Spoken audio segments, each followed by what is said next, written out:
Oh my god.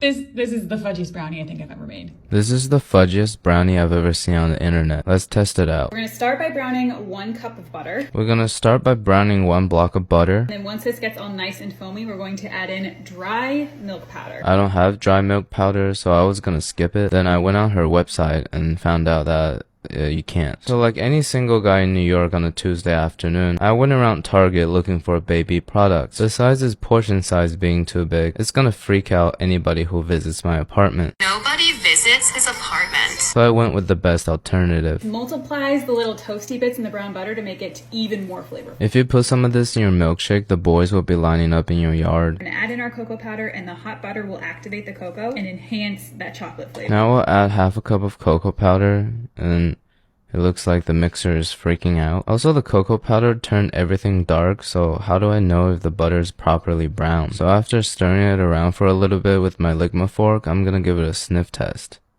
Woo! Anyways, don't ever put your face directly above bubbling butter. The oil will burn your eyelid. Don't ask me how I found out. And then we're gonna mix in some chopped dark chocolate and a little bit of oil. So 6 ounces of dark chocolate and 3 tablespoons of oil. All that chocolate cools, we're gonna whip together our eggs with brown sugar. And the goal here is to dissolve the sugar completely, which is what will give us that paper thin crust on top of our brownie. So we'll beat together 3 eggs and half a cup of brown sugar. I only have 1/4 cup of brown sugar, so I substituted the other 1/4 with cane sugar. It takes a little bit of work, but it will be worth it, I promise. Lucky for me, because I majored in beating eggs and sugar by hand. Okay, you can test with your fingers to see if you can still feel, yeah, I can still feel some of it. Alright, looks pretty good. Let's give it a test. It's gonna take a while, so you already know I'm gonna go beat it on the couch. Whew.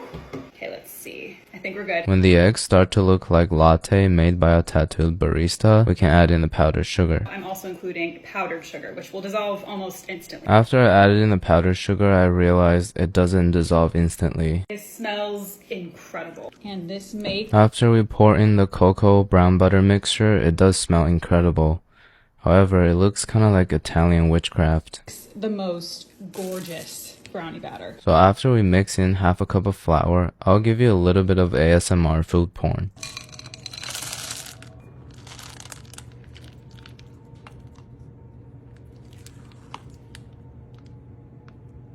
Nice job, team.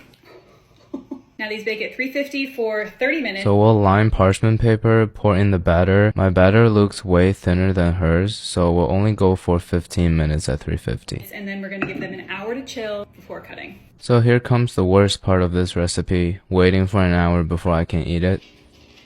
My heart is like racing, I'm really excited. I forgot to hit record, but Good thing I remembered to hit record. I also remembered to post it on Instagram.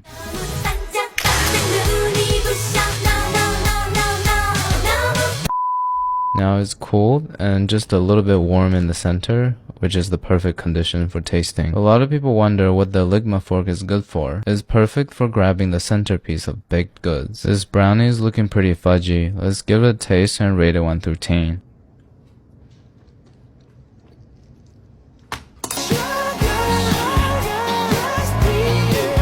The top layer is very thin and crispy, and the inside is very gooey and moist, and occasionally you get hit with that clunk of chocolate. The toasted malt powder kind of gives it that dry aged beef flavor, but in a very pleasant, sweet kind of way. I eat brownies like once a year, and every time I eat it, it impresses me. So I'll give it an 8.5 out of 10.